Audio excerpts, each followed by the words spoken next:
विद्यार्थी मित्रों भूगोल ની અંદર પાઠ નંબર 18 વન્યજીવન પાઠના ચોથા તાસમાં આપણે વન્યજીવ संरक्षण એટલે કે વન્યજીવ બચાવવા માટે ભારત સરકારે કયા કયા પગલાં લીધેલી છે તો વન્યજીવ અને વનોને જંગલોને અને જંગલમાં રહેતા પ્રાણીઓને બચાવવા માટે भारत सरकारे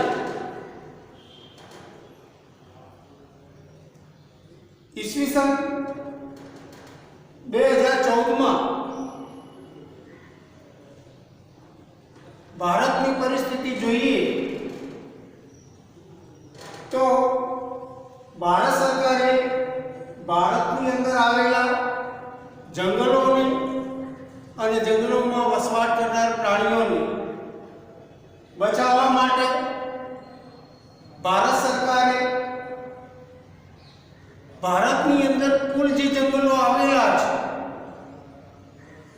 कुल ए जंगलों मांथी 503 जंगलों ने भारत सरकारे अभयारण्य तरीके जाहिर कर्या छे 102 जंगलों ने राष्ट्रीय उद्यानों तरीके जाहिर कर्या छे अने 14 दरियानी अंदर आवेला जैव विस्तारों ने 14 जेटला जैव दरियाई राष्ट्रीय उद्यान तरीके जाहिर कर्या छे।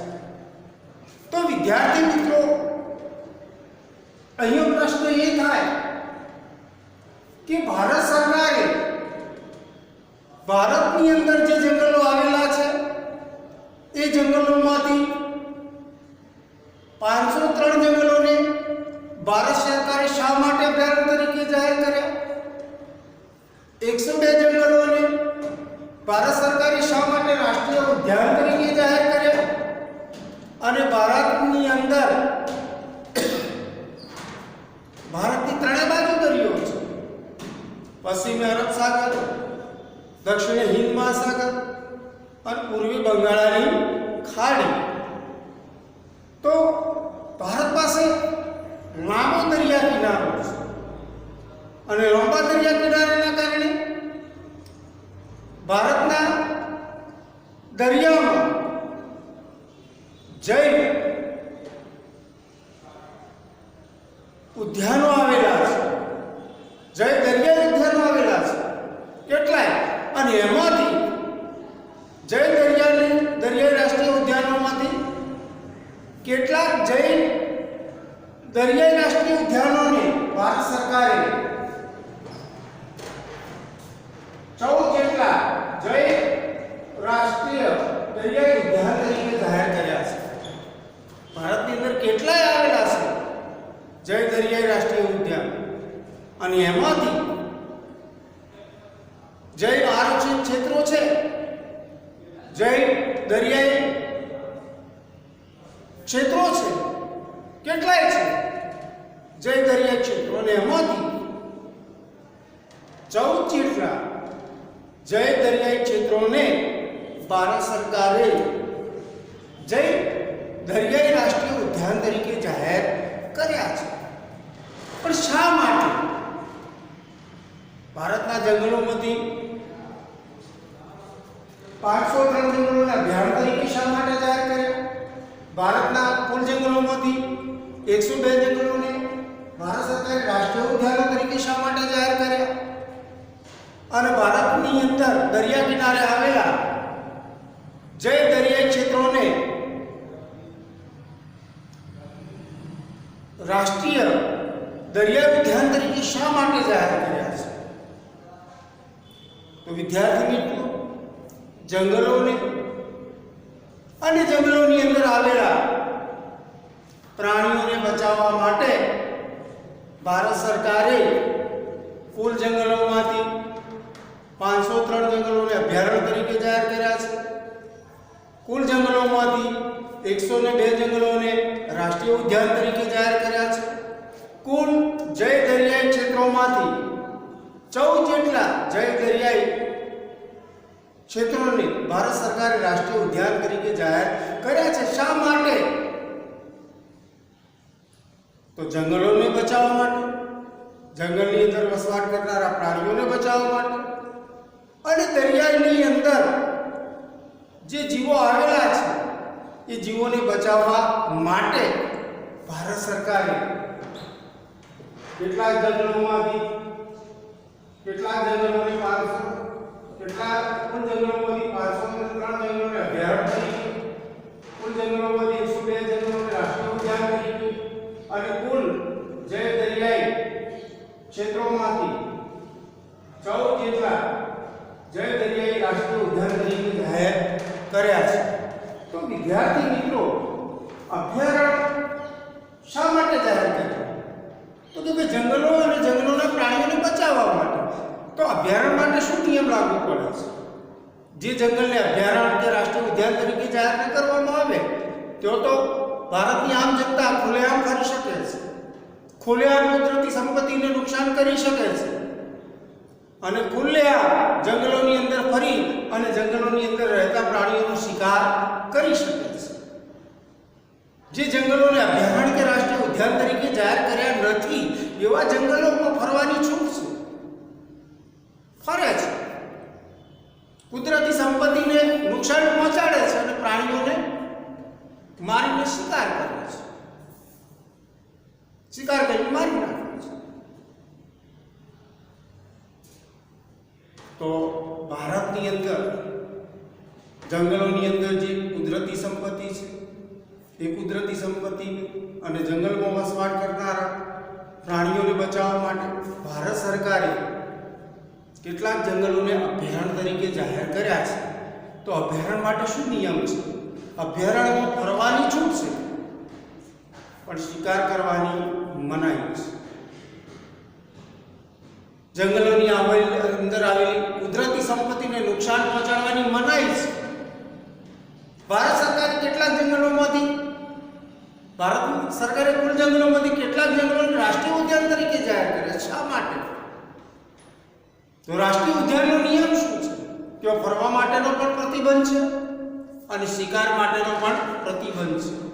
રાષ્ટ્રીય ઉદ્યાનમાં આપણે ફરવા જવું હોય તો સરકારની જંગલ ખાતાની અગાઉથી પરમિશન લેવી પડે છે અને જંગલ ખાતાની પરમિશન મળે તો જ આપણે રાષ્ટ્રીય ઉદ્યાનની અંદર પ્રવેશ કરી શકીએ છીએ. પરમિશનથી જ પ્રવેશ કરી શકીએ છીએ, મંજૂરીથી જ પ્રવેશ કરી શકીએ છીએ.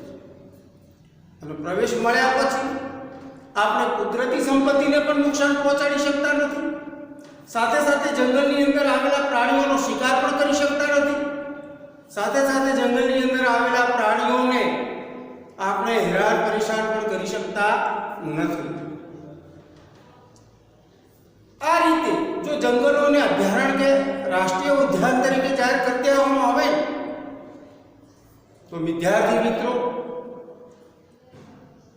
જંગલોની જાળવણી પણ થઈ શકે, જંગલોની અંદર આવેલી કુદરતી સંપત્તિનો આપણે બચાવ કરી શકીએ, સાથે સાથે જંગલોની અંદર આવેલા પ્રાણીઓને પણ બચાવી શકીએ.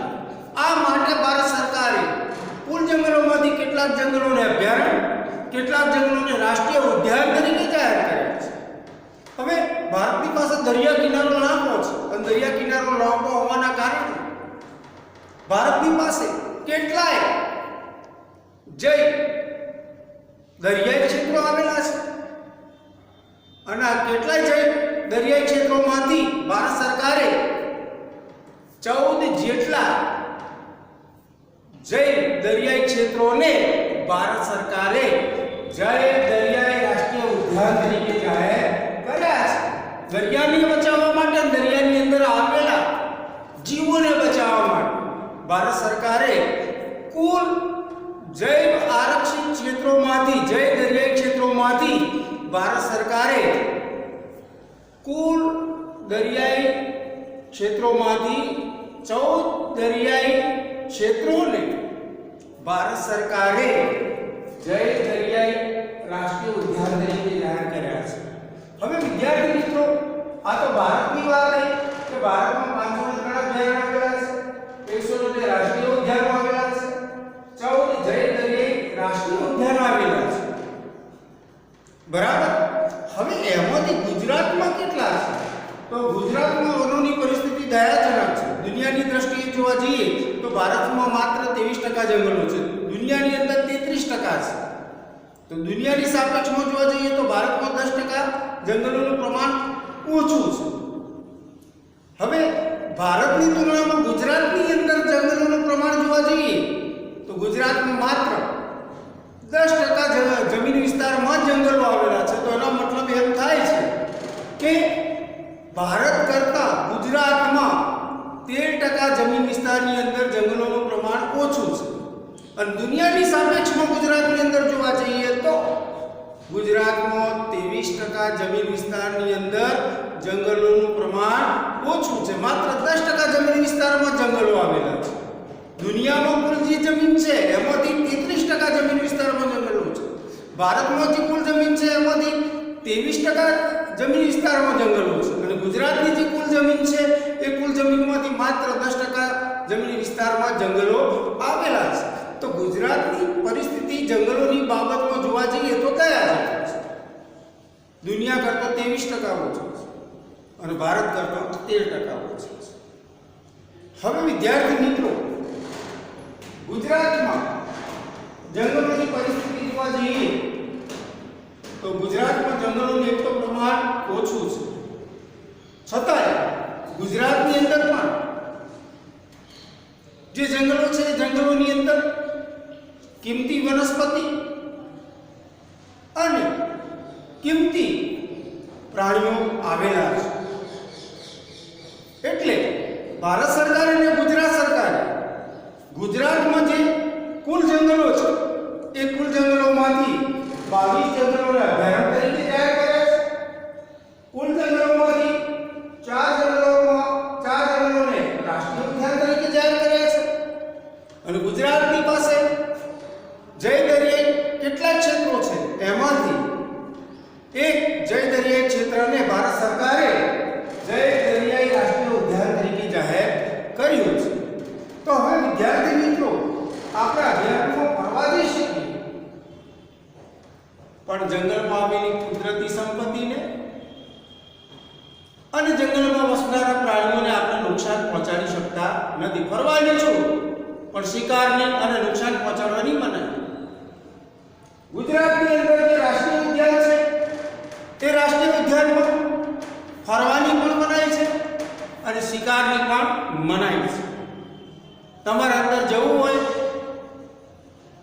અંદરનો માહોલ જોવો હોય તો એના માટે ફોરેસ્ટ ડિપાર્ટમેન્ટની એટલે કે વન વિભાગની, જંગલ ખાતાની પરમિશન લેવી પડે અને પરમિશન મળે તો જ આપણે અંદર પ્રવેશ કરી શકીએ છીએ.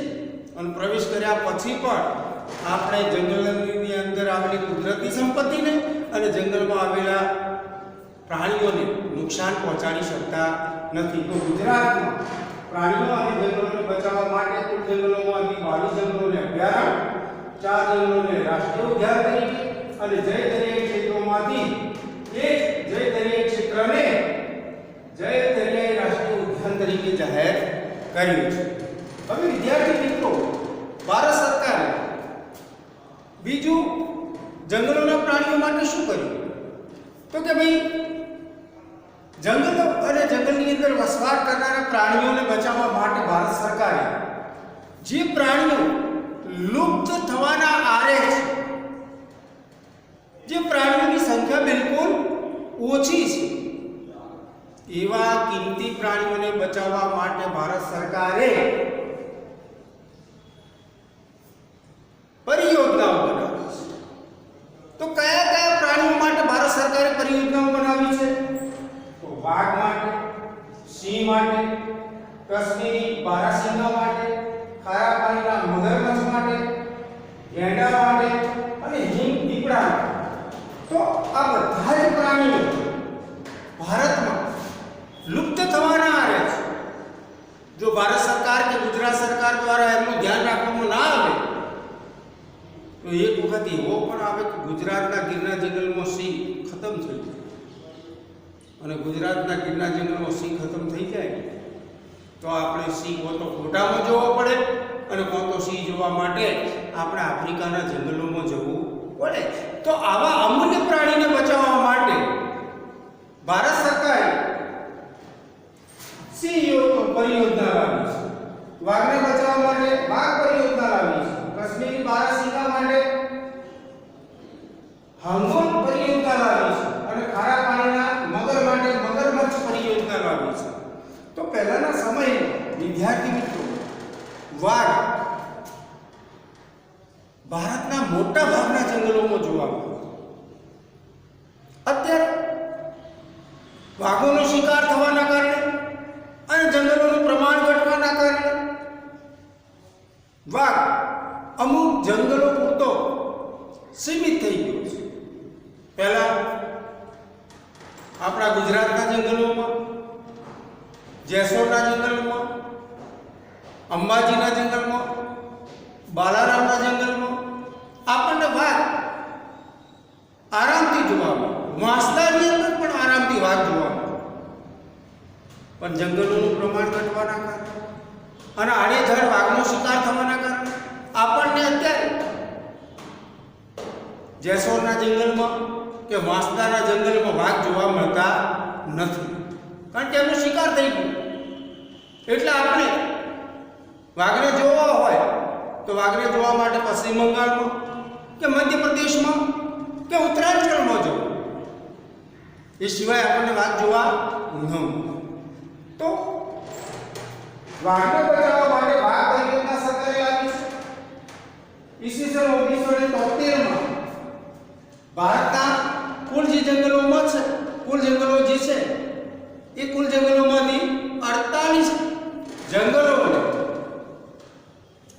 જંગલોને વાઘ પરિયોજના હેઠળ આ 48 વિસ્તારોને આવરી લેવા અને 48 વિસ્તારોની અંદર 48 જંગલોની અંદર હાલ વાઘ જોવા મળે છે.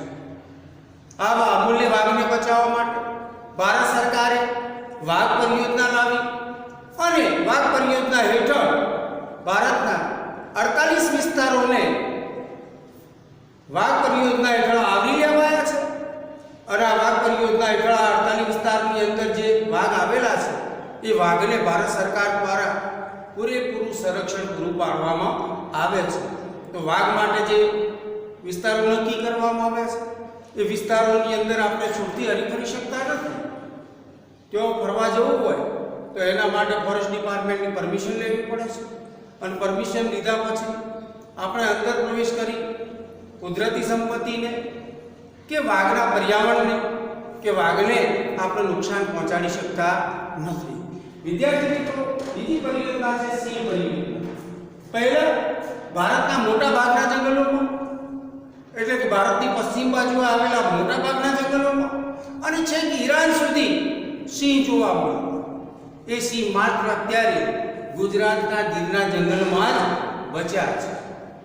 1972માં જ્યારે વાઘોની સંખ્યાની ગણતરી, સિંહોની સંખ્યાની ગણતરી કરવામાં આવી તો ગીરના જંગલમાં માત્ર 100 જેટલા સિંહો માલુમ પડ્યા. એના ઉપરથી ભારત સરકારે અને ગુજરાત સરકારે નક્કી કર્યું કે ભાઈ સિંહ નામના અમૂલ્ય પ્રાણીને બચાવવું હશે તો આપણે એક તો ગીરને રાષ્ટ્રીય ઉદ્યાન તરીકે જાહેર કરવું પડશે અને એમાં પણ વાઘનો સરળતાથી ઉછેર થાય, વાઘનું જતન થાય તે માટે ભારત સરકારે ગીર રાષ્ટ્રીય ઉદ્યાન માટે અને એમાં ખાસ સિંહો માટે સિંહ પરિયોજના લાવી છે. અને આ સિંહ પરિયોજનાના આધારે સિંહોને પૂરેપૂરું સંરક્ષણ પૂરું પાડવામાં આવે છે. અને પૂરેપૂરું સંરક્ષણ પૂરું પાડવામાં આવતું હોવાના કારણે અત્યારે ગીરના જંગલની અંદર આપણને સિંહો 500 કરતાં વધારે માલુમ પડ્યા છે. તો આ પરિયોજનાના કારણે વિશેષ પ્રાણીઓને વિશેષ સંરક્ષણ પૂરું પાડવામાં આવે છે. વિશેષ સંરક્ષણ પૂરું પાડવામાં આવતું હોવાના કારણે અત્યારે વાઘોની સંખ્યા પણ વધી છે અને સિંહોની સંખ્યા પણ વધી છે.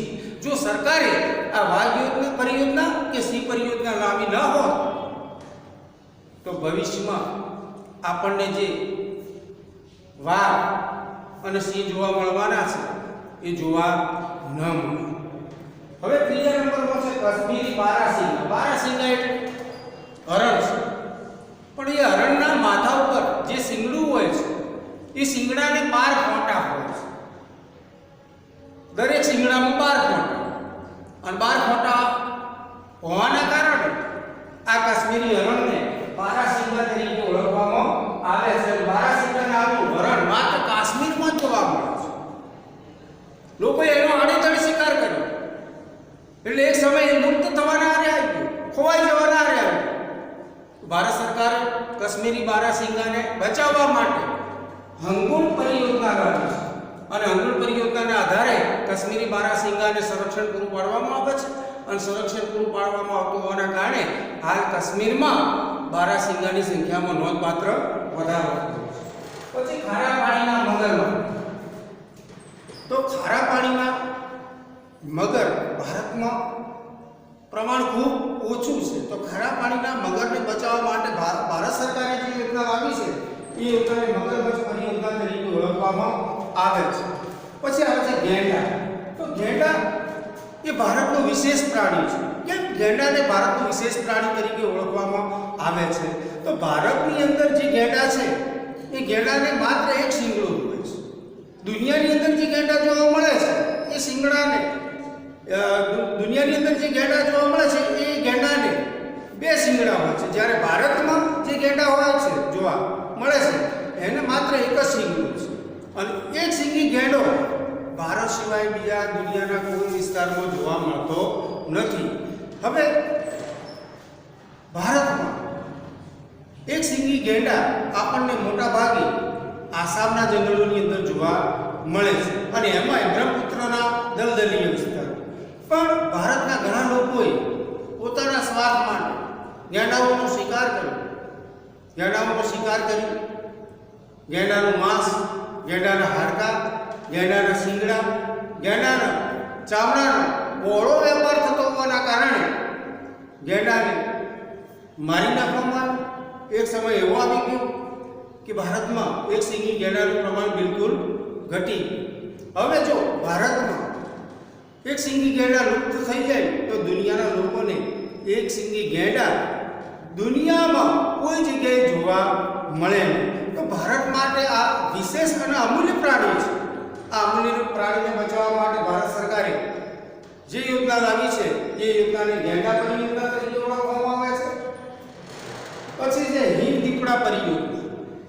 તો હિમ દીપડા આપણને માત્ર ભારતમાં હિમાલયની અંદર જોવા મળે છે. જે ઠંડા વિસ્તારો છે એ ઠંડા વિસ્તારોમાં જ હિમ દીપડા જોવા મળે છે. હવે આ હિમ દીપડાની સંખ્યા પણ દિન પ્રતિદિન ઘટતી જતી. લોકો દીપડાને ચામડા માટે, હાડકા માટે, નખ માટે મારી નાખે. એટલે કે હિમ દીપડાનું પ્રમાણ બિલકુલ ભારતમાં ઘટી, લુપ્ત થવાના આરે આવે. તો આવા કિંમતી અમૂલ્ય હિમ દીપડાને બચાવવા માટે ભારત સરકારે જે યોજના લાવી છે એ યોજનાને હિમ દીપડા પરિયોજના તરીકે ઓળખવામાં આવે છે. ગેંડા પરિયોજના, હિમ દીપડા પરિયોજના હેઠળ ગેંડાને અને હિમ દીપડાને પૂરેપૂરું સંરક્ષણ પૂરું પાડવામાં આવે છે, જેના કારણે વર્તમાન સમયમાં ગેંડાઓની સંખ્યા પણ વધી છે અને હિમ દીપડાઓની સંખ્યા પણ વધી છે. હવે વિદ્યાર્થી મિત્રો આપણે આગળ જોઈશું ગુજરાતમાં આવેલા રાષ્ટ્રીય ઉદ્યાનો. ભારતની અંદર જે કુલ જંગલો છે એ કુલ જંગલોમાંથી 4 જંગલોને ગુજરાત સરકારે રાષ્ટ્રીય ઉદ્યાન તરીકે જાહેર કર્યા છે. હવે આ 4 રાષ્ટ્રીય ઉદ્યાનો કયા છે? તો નંબર 1 ગીર રાષ્ટ્રીય ઉદ્યાન. તો ગીર રાષ્ટ્રીય ઉદ્યાનની સ્થાપના ક્યારે થઈ? 1975. હવે ગીર રાષ્ટ્રીય ઉદ્યાન છે, ગીરની જે જંગલ છે એ જમીનનો કુલ જમીન વિસ્તાર કેટલો છે?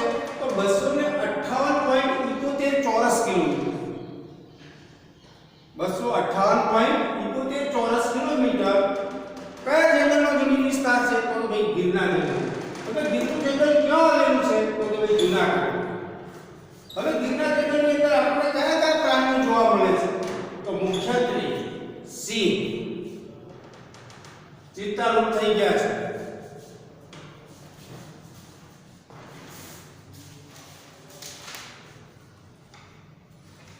ચિત્તલ છે, સોરી.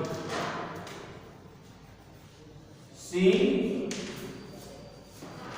ગિરનાર, જૂનાગઢમાં આવેલા ગિરનાર જંગલમાં આપણને કયા કયા પ્રાણી જોવા મળે છે? તો સિંહ, ચિત્તલ, દીપડા, ઝરખ, સાબર, ચિંકારા અને મગર.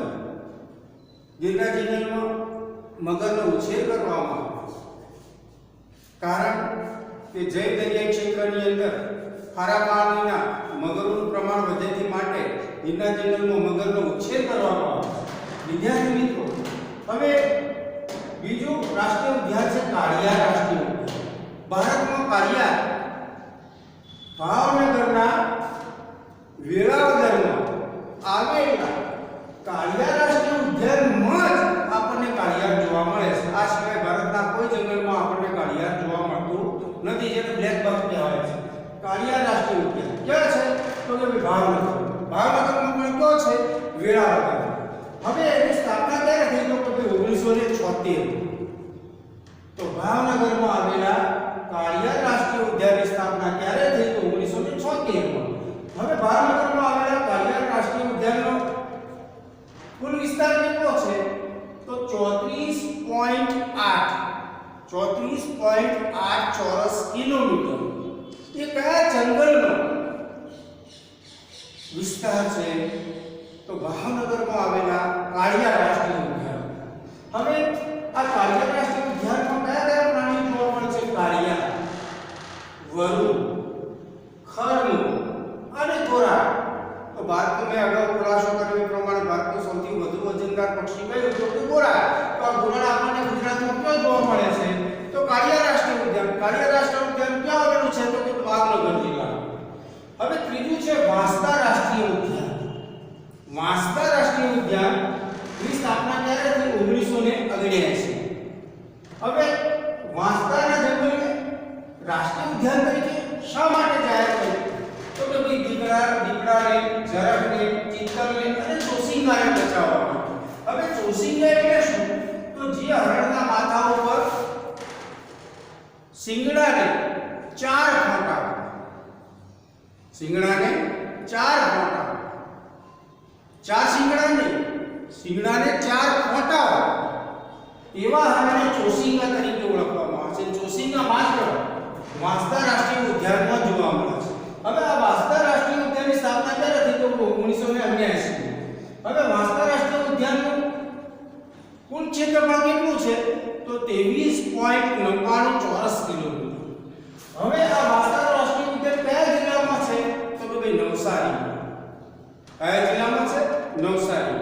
તો નવસારીમાં આવેલા વાંસદા રાષ્ટ્રીય ઉદ્યાનની અંદર કયા કયા પ્રાણીઓ જોવા મળે છે? તો દીપડા, ઝરખ, ચિત્તલ, ચોસિંગા. 4 સિંગડા. હવે વિદ્યાર્થી મિત્રો, આપણે આગળ જોઈશું ચોથું રાષ્ટ્રીય ઉદ્યાન. એ દરિયાઈ રાષ્ટ્રીય ઉદ્યાન છે. દરિયાના જીવોને બચાવવા માટે ભારત સરકારે જય દરિયાઈ ક્ષેત્રોને દરિયાઈ રાષ્ટ્રીય ઉદ્યાન તરીકે જાહેર કર્યા છે. તો ભારતમાં જય દરિયાઈ રાષ્ટ્રીય ઉદ્યાનો કેટલા છે? 14. અને 14 માંથી ગુજરાતમાં કેટલા આવેલા છે? તો ગુજરાતમાં એક જય દરિયાઈ રાષ્ટ્રીય ઉદ્યાન આવેલું છે. એ કયો છે? તો કે ભાઈ કચ્છના અખાતમાં અને જામનગર. કચ્છનો અખાત અને જામનગર આ બે જિલ્લામાં જય દરિયાઈ રાષ્ટ્રીય ઉદ્યાન આવેલું છે. હવે આ જય દરિયાઈ રાષ્ટ્રીય ઉદ્યાનની સ્થાપના ક્યારે થઈ? તો ભાઈ 1982. કઈ સાલમાં? 1982. હવે દરિયાઈ રાષ્ટ્રીય ઉદ્યાન ગુજરાતમાં ક્યાં છે? તો કચ્છના અખાતમાં અને જામનગર. હવે કચ્છના અખાતમાં અને જામનગરમાં જે દરિયાઈ રાષ્ટ્રીય ઉદ્યાન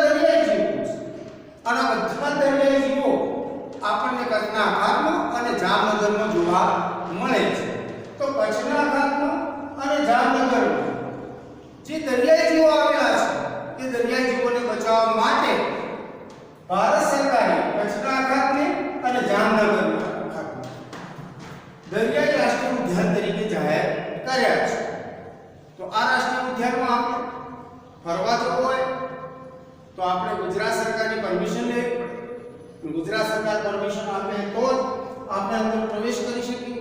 પ્રવેશ કરી દરિયાઈ જળચર સૃષ્ટિને આપણે કોઈ પણ પ્રકારનું નુકસાન ન પહોંચાડી શકીએ. સાથે સાથે દરિયાઈ કુદરતી સંપત્તિને પણ નુકસાન ન પહોંચાડી શકીએ. સાથે સાથે દરિયાની અંદર આવેલા પ્રાણીઓનો શિકાર પણ ન કરી શકીએ. તો અહીંયા વન્યજીવોને બચાવવા માટે ભારત સરકારે, ગુજરાત સરકારે કુલ જંગલોમાંથી કેટલાક જંગલોને અભયારણ્ય તરીકે, કુલ જંગલોમાંથી કેટલાક જંગલોને રાષ્ટ્રીય ઉદ્યાન તરીકે, પછી જય દરિયાઈ ક્ષેત્રોમાંથી કેટલાક જય દરિયાઈ ક્ષેત્રોને જય દરિયાઈ રાષ્ટ્રીય ઉદ્યાન તરીકે જાહેર કર્યા છે. શા માટે? તો ભાઈ કુદરતી સંપત્તિને બચાવવા માટે, જંગલોને બચાવવા માટે અને જંગલોની અંદર વસવાટ કરનારા પ્રાણીઓને બચાવવા માટે. અસ્તુ વિદ્યાર્થી મિત્રો, ધન્યવાદ. બોર્ડની અંદર જે માહિતી આપી છે એ તમારી નોંધ પૂરી કરી દેજો. અસ્તુ.